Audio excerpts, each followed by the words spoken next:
tous, donc je vais traiter l'exercice de fiche 5, qui est un exercice dans lequel on va utiliser le théorème de superposition.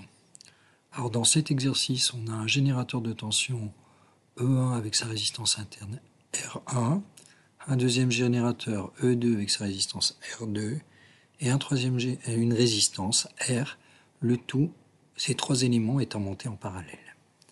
Dans la première question, on va commencer par faire le schéma de ce montage. On va donc dessiner E1 avec sa résistance interne en série. Le deuxième générateur E2 avec sa résistance interne R2.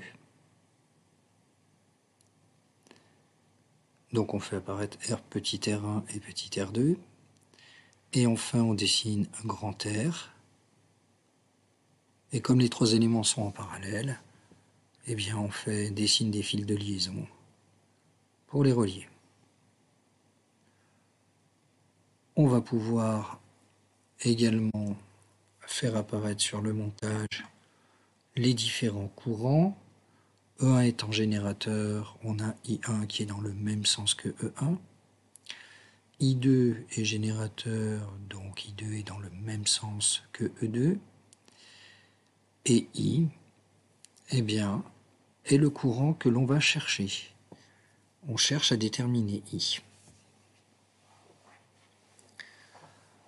Alors on aurait pu utiliser les théorèmes de Thevenin et de Norton. Ici, on va utiliser le théorème de superposition.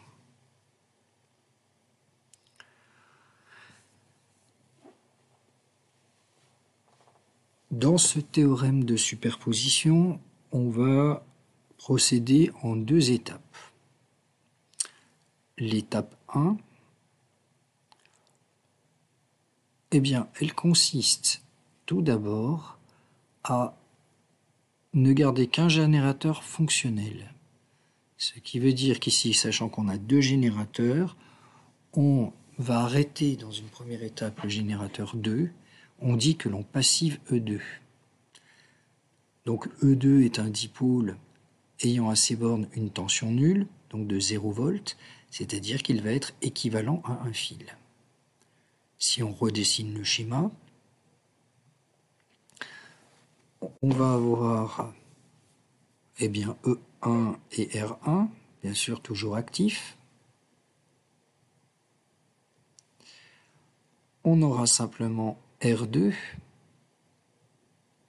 puisque E2 est remplacé par un fil, et grand R. Donc on va annoter le schéma avec E1, R1, petit r2 et grand R. On va faire apparaître sur le schéma les différents courants. Alors le premier, on peut l'appeler...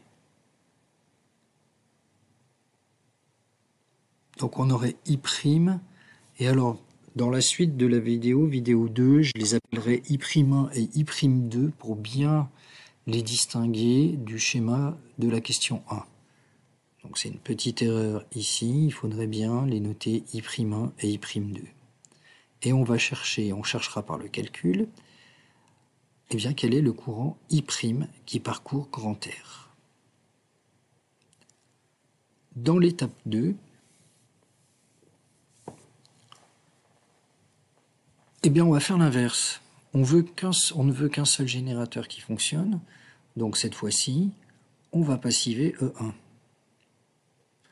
Donc il va être équivalent à un fil. On va redessiner donc le schéma avec E2 qui fonctionne, ce qui veut dire que ce schéma va comprendre eh bien, la résistance R1 seule, que je vais dessiner maintenant, qui sera associée à R2 et E2, le tout en parallèle avec grand R. Donc on annote les différents éléments. Là on a E2, là on a R2, Là, on a petit R1 et là, on a grand R. Maintenant, on peut faire apparaître les courants. On aurait le courant généré par E1 qui serait I seconde 2, alors par E2, pardon, qui serait I seconde 2. On va avoir le courant I seconde qui parcourt R et I seconde 1,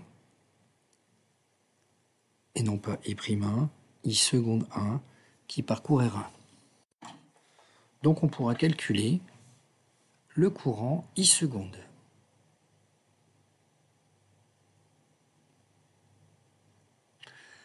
Et maintenant, on peut dire que si les deux générateurs fonctionnent, donc si E1 et E2 fonctionnent, le courant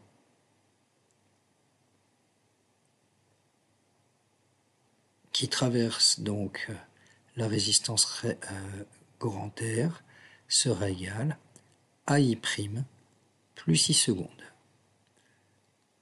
Donc quand E1 et E2 fonctionnent, eh bien le courant total c'est I' plus I seconde, c'est-à-dire les courants calculés précédemment. Alors dans une étape 2, une vidéo 2, le principe du calcul, le calcul d'I' et I seconde sera présenté. Je vous invite néanmoins à faire ce calcul par vous-même pour vous entraîner. Voilà, je vous remercie pour votre attention et vous donne rendez-vous dans la vidéo 2.